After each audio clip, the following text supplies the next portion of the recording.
The FBI uses them to carry rifles in because they can move around the country via the airlines looking like golfers when they actually have sniper rifles and things like real intimidating looking guns inside of them. That's one of our bigger uses, is the FBI and the CIA also use them.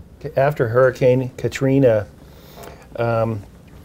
we got called by the government and they basically bought every shock rack that we had in stock, and they spent something that we would sell for maybe a few $100s. They spent $2,500 a piece flying them into an Air Force base outside of New Orleans.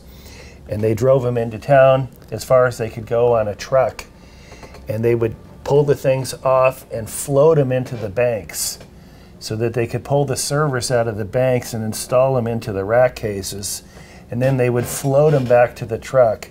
Because first of all, they float, and secondly, they're completely watertight, and they had literally billions of dollars worth of data on these banking servers. We started looking at the polyethylene that we were using in the military cases and thought, this is perfect for a rack case. And as soon as those products hit the market, people were looking at them and thought, wow, for the price, this thing's so light, it's so durable, and it's warranted forever. And people that have been in the business for more than 15 years will remember that we did invent the molded rack cases. You see a lot of imitations out there today, but we had the first one. We had the first one, and it within, what, 6 months of when we introduced it, we were making 5,000 of them a month.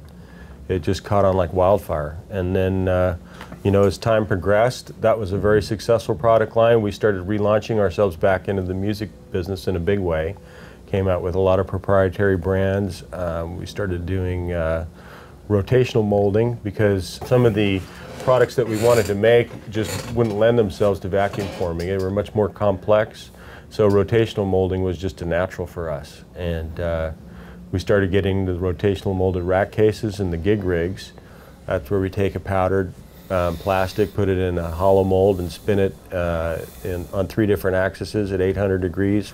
Again, it was looking at the market, looking at the musician who had to take that stuff apart every night and thinking that he had to carry it, put it in his van, he's got to store it somewhere. So lightweight, strength, durability were all primary concerns for us. And having built so many cases for the military and gone through all the stringent testing, what the musician was going to put that through, even though it's brutal, was nothing like what the Army puts it through. Okay, this machine here is a Ferry Model 280 rotational molder. The way rotational molding works is you use the plastic is actually a powder. We weigh the thing out and we basically bucket into these hollow molds. They go into this big oven where the temperature is about 750 degrees. And it rolls around on 3 axes, and the plastic melts and it coats the inside of the mold basically via gravity. Then it goes into that chamber there, which is a cooling chamber where they'll spray it with a fine mist of water. And finally, this is the loading and unloading station where they open the molds up, take the parts out, put the powdered plastic back in, close them up, and get ready for the oven.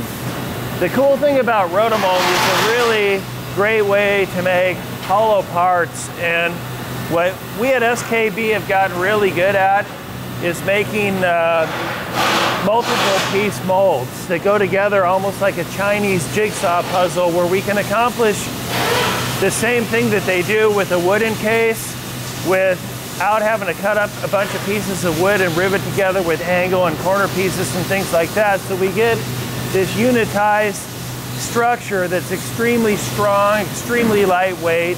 What they're putting in now are these threaded inserts we call dog bones.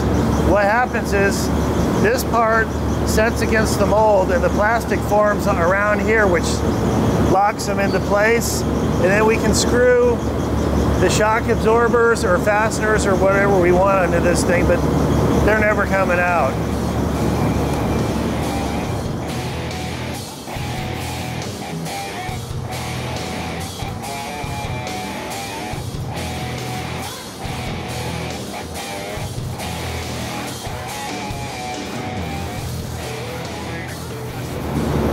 This material is linear low-density polyethylene, and it has a lot of shrink.